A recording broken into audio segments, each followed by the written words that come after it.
Greetings everyone, I'm Helevon. Welcome back to Dr. Metalhead for another analysis of metal lyrics. Today we are going to analyze another Cradle of Filth song, also from the 1994 album The Principle of Evil Made Flesh. On my last video I was asking you guys about satanic Cradle of Filth songs, and this was one of the recurring titles that was suggested to me. So let's start with this one, given that it's also the oldest from 1994. One thing I love about this song in particular is that it integrates not only a satanic creed, but also a motivation for the speaker to dedicate himself to satanic worship. He doesn't only hate God on principle, this is personal to him, and we're going to see why. We see with Cradle of Filth a type of Satanism that may be influenced by both the Church of Satan, the American satanic organization founded by Anton LaVey, and the Order of the Nine Angels, which is an English organization promoting a more extreme type of Satanism, right-wing and antisocial, advocating transgression of societal norms, breaking of laws, with the professed goal to establish a new social order. And we'll see soon how these ideas may reflect in the song. But let's talk a bit about these satanic philosophies and see how they relate to Cradle of Filth. The Church of Satan glorifies Satan as a symbol of defiance. They see him not as a literal being that exists out there, but more as an archetype, believing that he should be an inspiration for the modern man who needs to put personal liberty above all else. So from the Church of Satan, Cradle of Filth takes the more romantic, in the sense of the cultural movement of romanticism, admiration of Satan, and they dedicate many songs to Lucifer. So to the Order of the Nine Angels, I think that we can trace Cradle of Filth's more aggressive lines in the song that speak of the establishment of a new world order, which is militaristic in nature, and we'll see that in the song. And also in the inspiration from pagan beliefs. And we've seen a lot how Cradle of Filth combines paganism with Satanism. But it's important to note here that the Order of the Nine Angels doesn't support the worship of pagan gods and believes that Satanism should be the supreme religion. Both promote an individualism of a Nietzschean sort. And we know that Friedrich Nietzsche is an important inspiration for extreme metal, because God is dead sounds really cool to metalheads, even though often those that quote Nietzsche don't really grasp the essence of what he meant by that. But the nihilism really appeals to fans of metal and extreme metal in particular. So let's listen and see how these ideas reflect within the song.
Of the enemies of God are silent and hidden, yet our exquisite fire burns on, poised to engulf. So the use of the plural we here establishes from the beginning that the speaker belongs to something greater than himself, that he is the representative of a silent minority, and that the views expressed here are those of the community he represents. The enemies of God are hidden in the world from ancient times. I get this from the words burns on, presumably as it has for a long time.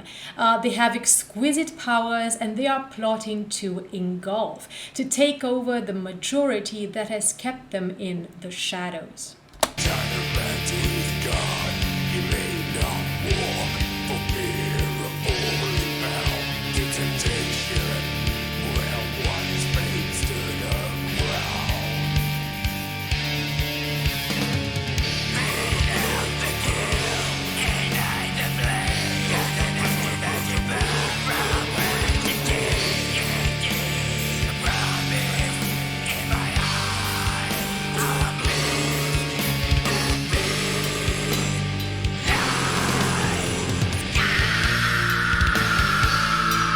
So for them, we see that God equals pressure, limitations, and fear.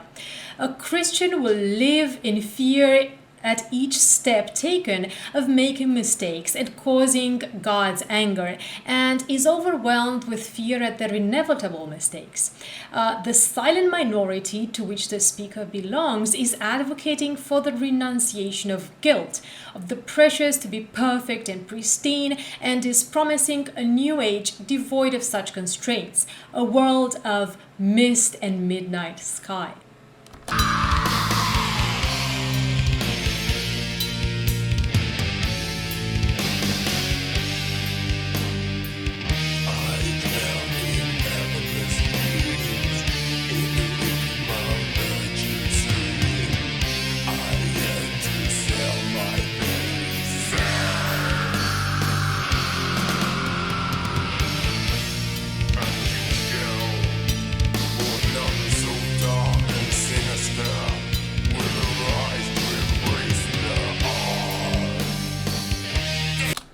It's clear here that this part is fashioned in the style of propaganda, and it basically has all the steps. So first they voice some disgruntlement that everyone has, like the lack of freedom, which is a good catalyst for pretty much everything. And then they offer a solution. And the solution involves a downside, a sacrifice. You have to sell your soul, but you are told it will be worth it because you are exactly what we need. We need you. You are perfect, you are chosen, and there will be no greater practitioner of the arts of black magic. So I think this song is indeed, as many of you have said, the most satanic song in the traditional sense. So in the way that people understand Satanism as something dangerous to the world that is trying to recruit more and more good Christians to their side. So I think that other satanic songs of theirs are more rooted in mythology, whereas this one is more based in reality, especially those that focus on Lucifer from Damnation in the Day, for instance.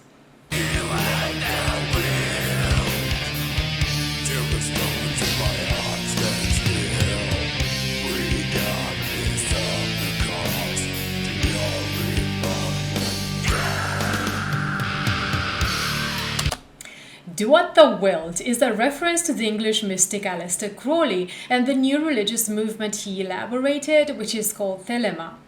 Crowley is one of the names often quoted in extreme metal, as his belief system influenced modern paganism and Satanism. Do What Thou Wilt is the main law of Thelema. Crowley took both the name Thelema and the Do What Thou Wilt statement from the French 16th century writer François Rabelais and his adventures of Gargantua and Pantagruel, where Thelema is an abbey whose motto is Do What Thou Wilt. It sounds really satanic, but interestingly, this statement isn't intended as a hedonistic motto, neither in Rabelais' story nor in Crowley's philosophy. Instead, it is rooted in the belief that it is the constraints of society that make people do evil things. So you are free and happy, then the choices you will make will be good. So doing what you want means discovering and accomplishing your true will. And it also means being in harmony with the divine will. So if you are free and happy, the choices we make will be good. So doing what you want in this context means discovering and accomplishing your true will, and thus being in harmony with the divine will. A point of congruence between Cradle of Filth and Crowley's Telema is the intersection of paganism and the Bible, which we don't really find in neither the Church of Satan nor the Order of the Nine Angels. So I feel that this is another poignant influence. For instance, in the figure of Babylon, spelled Babalon, so the biblical whore of Babylon, presented as a great goddess, a Mother Earth figure. Not Aleister Crowley was the first occultist that talked about Babylon as the great goddess Mother Earth. But among others, John Dee, the 16th century scientist, because esoteric thinking in the Baroque period was rampant.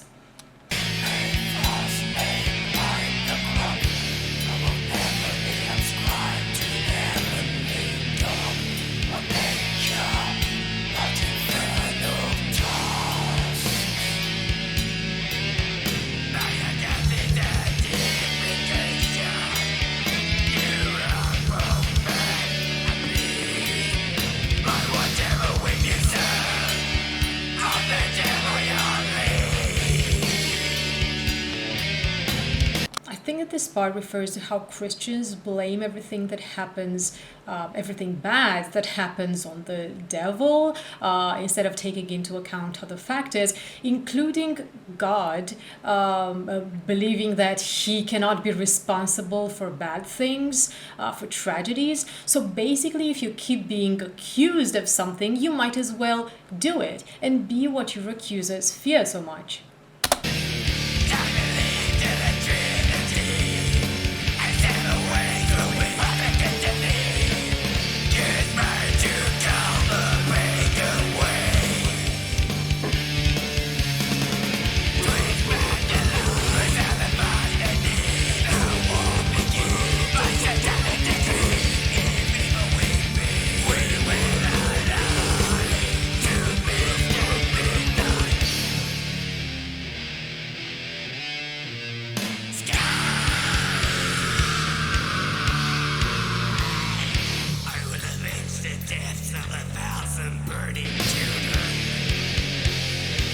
And here it is, the motivation, avenging the lives taken by the Inquisition.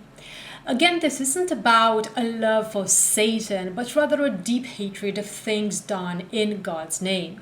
So as long as Christianity exists, you'll be condemned. If you're a Christian and make mistakes, you are condemned. If you aren't a Christian, you will also be cold. So the way to defeat them, Christians, is to respond in kind, to become what they fear. And here we see that militaristic attitude that is tied to the Order of the Nine Angels and other such satanic organizations.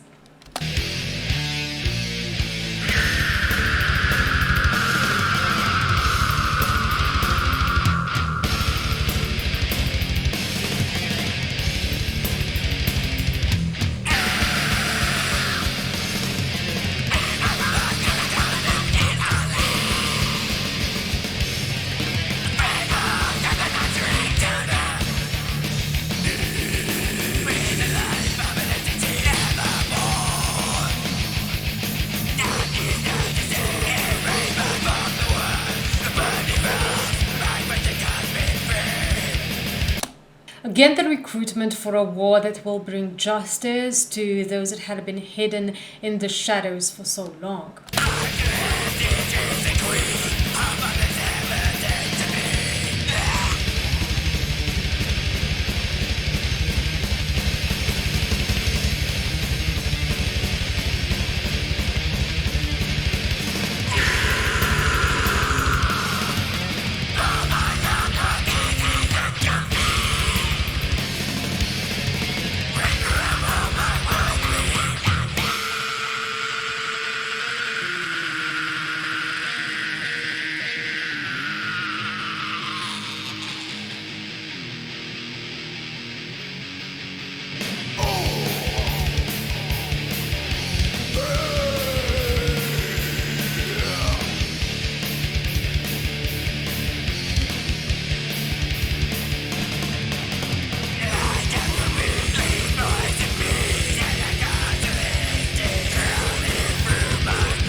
So we again have that idea that ties all the songs from the principle of evil made flesh together, which is the usurped pagan goddess who is building an army of worshippers to take revenge on the Christian god who usurped her.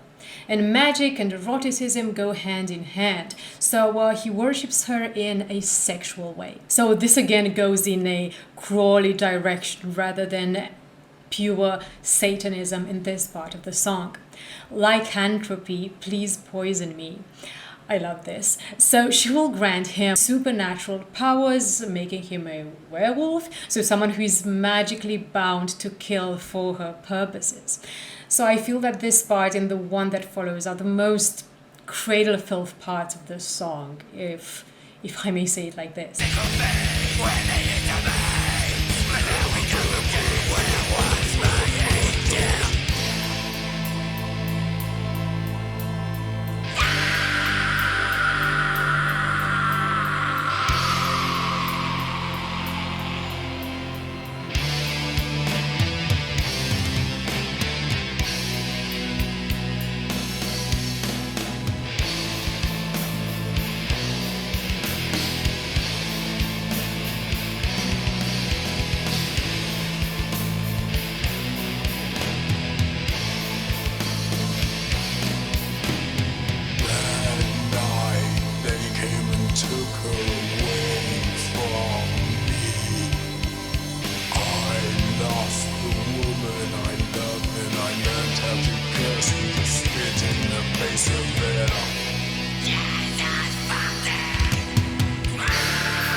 Such wonderfully atmospheric keyboards. It sounds so vampiric. So this is much more personal to the speaker than shown until now. The stanza ties in with the one about the deaths of 1,000 burning children, so we can assume that his lover was also a victim of the Inquisition, and now he's blaming Jesus Christ. So his revenge will be all the more keen and powerful.